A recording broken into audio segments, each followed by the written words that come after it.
Greetings, my name is Nguyễn Minh Thông. My name is Nguyễn My Tuấn name Đạt. is Nguyễn Tuấn Đạt. My name is Phan Hoàng Quỳnh Chi.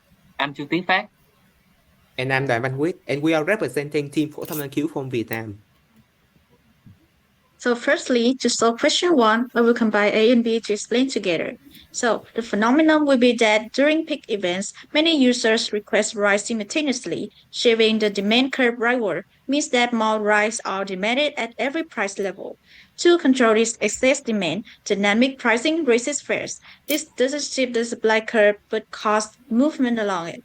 As higher prices incentivize more drivers to afford rides temporarily. As you can see here on the graph, price rises leads to an upward movement along the supply curve.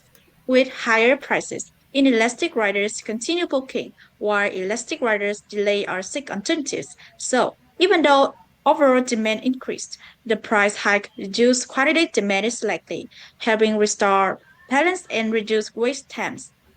And about part C, so based on the formula, the answer is true. It means of a high elasticity of rider or a very responsive to price changes. Next slide. Okay, next is Okay, question next is 2 question about the 2 trust about mechanism. mechanism. Firstly, Firstly, you can see you can that see this that this mechanism can mechanism have can have filter the low filter the grade low grade providers, which means providers, which reduce means the reduce adverse the adverse selection. And selection. the second benefit second is that it benefit is have that to it increase have to incentive increase for incentive quality, for which quality, means which reduce means moral reduce hazards. moral hazard. But But the the mechanism still mechanisms suffer still from suffer biased from data biased data and and defect defect information. information.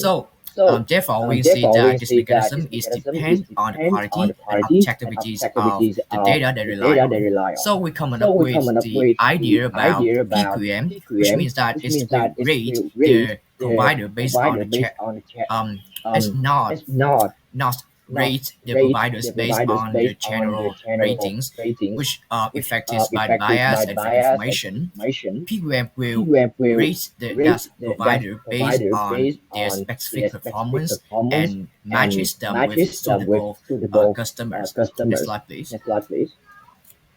So, why sharing worker are classified as an independent contractor? There's question A for question 3. So, by definition, they own all their own tool, they have flexible hour, and they also have low legal liability, so no contract.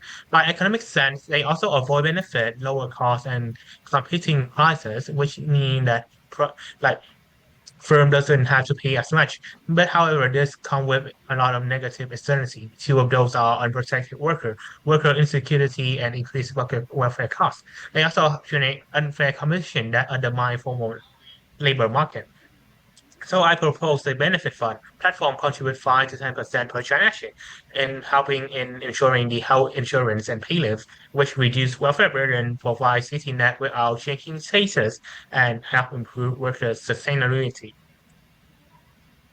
So moving on to the long form question, there will be, as you can see here, there will be a clear shift towards short-term rentals or STRs driven by basic market incentives. The demand curve shifts right as visitors look for accommodation for the visit. This causes an increase in the equilibrium price. Naturally, producers or landlords increase quantity supplied for the surge, and some even transition from long-term rentals (LTRs) to STRs, causing a rightward shift in supply, lowering the price.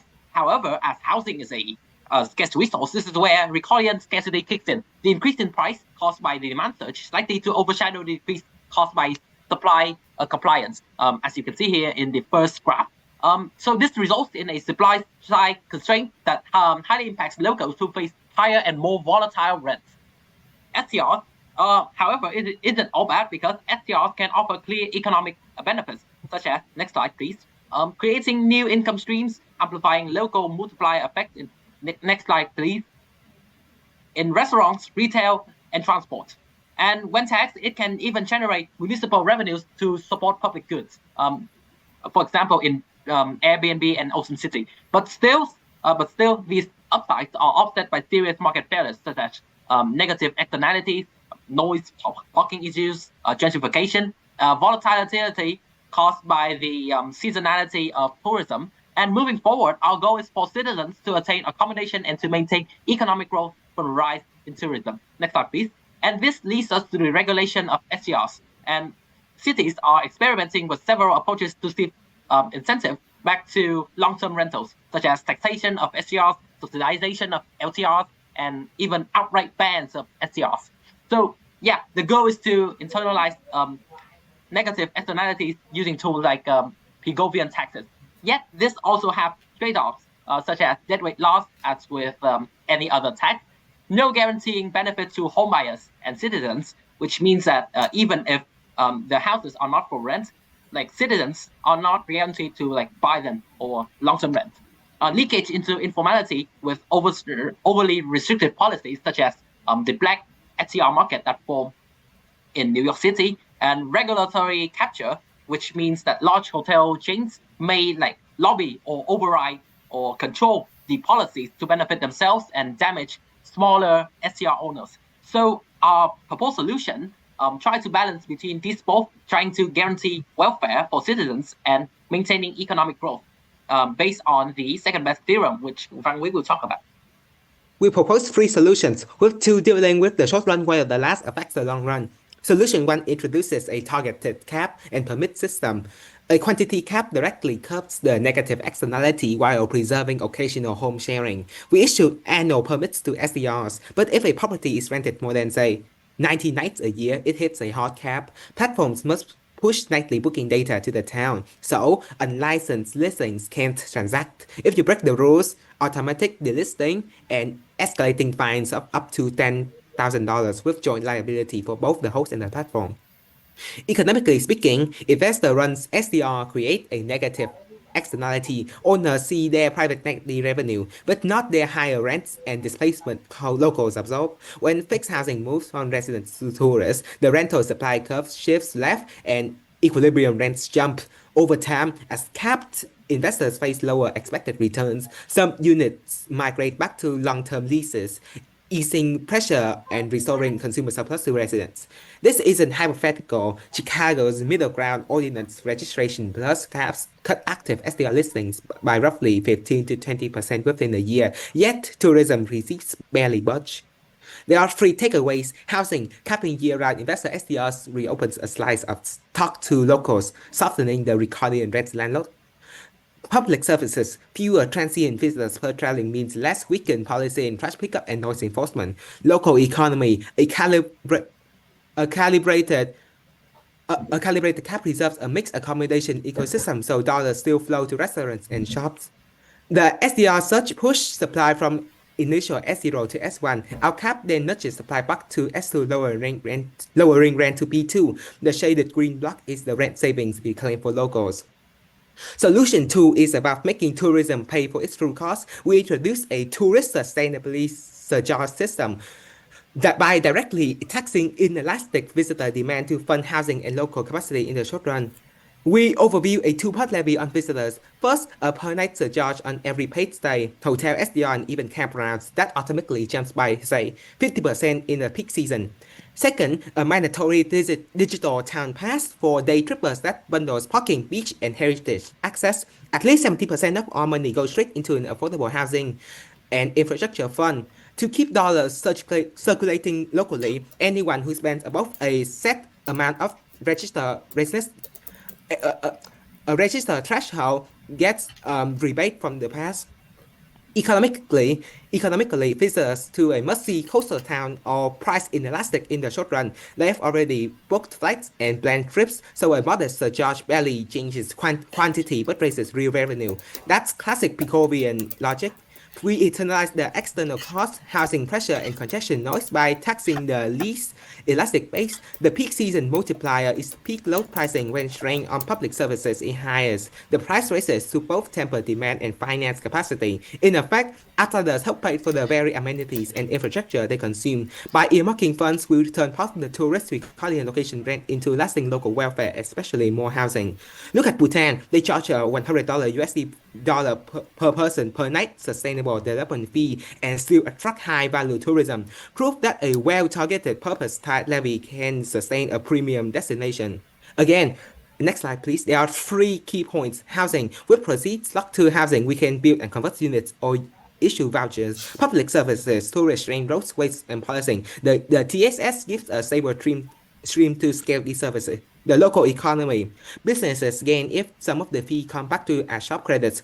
Without the tax, quantity QE at price PE overshoots the social optimum. The surcharge raises the consumer price to PC, reduces quantity to QO, and generates the green rectangle earmarked revenue for housing. The shaded wedge between MSC and MPC shows the external cost now priced in. In sum, we tackle the crisis in two stages for the short run. Solutions 1, targeted cap and permit system, and solution 2 introduces tourist sustainability surcharge. Solution 3, which tackles the long run period, will be presented next. Okay, so let me walk you through solution 3, which is about balancing tourism with long-term housing needs. So, in a simple term, this plan builds a special type of dedicated housing just for local residents and year-round workers, especially those in tourism and service jobs. The government will make sure that part of this housing is always reserved for locals, and it will be funded using money from tourism, like fees or land taxes from Airbnb and hotels. Meanwhile, tourists can still stay in Airbnbs till peak season, but during the off-season, the town requires hosts to rent those same units to local workers at affordable prices. The logical reasoning is that this policy separates tourist and local housing needs by treating them as two distinct markets. STRs serve tourists, while local are guarantee stable long-term rentals. It captures the value of tourism brings to fund of affordable housing to make use of off-season STR vacancies by offering them to local workers. Next slide.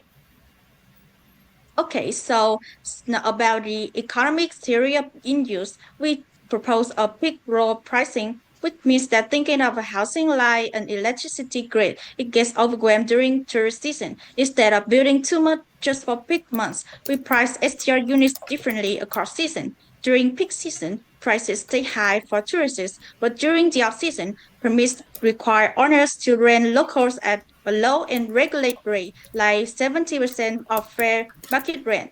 About dual labor market theory, it's about the primary market combined of managers and investors, and the secondary market, which is a low wage and seasonal. This policy specifically protect the secondary market, the workers who are most at risk of being priced out by STR-driven housing pressures.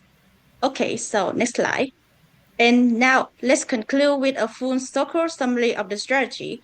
The solution framework we have presented is grounded in the second best theorem, and we believe that our strategy is effective to this quartile, help make housing more affordable and keep the economic efficiency in these regions. Thank you for listening.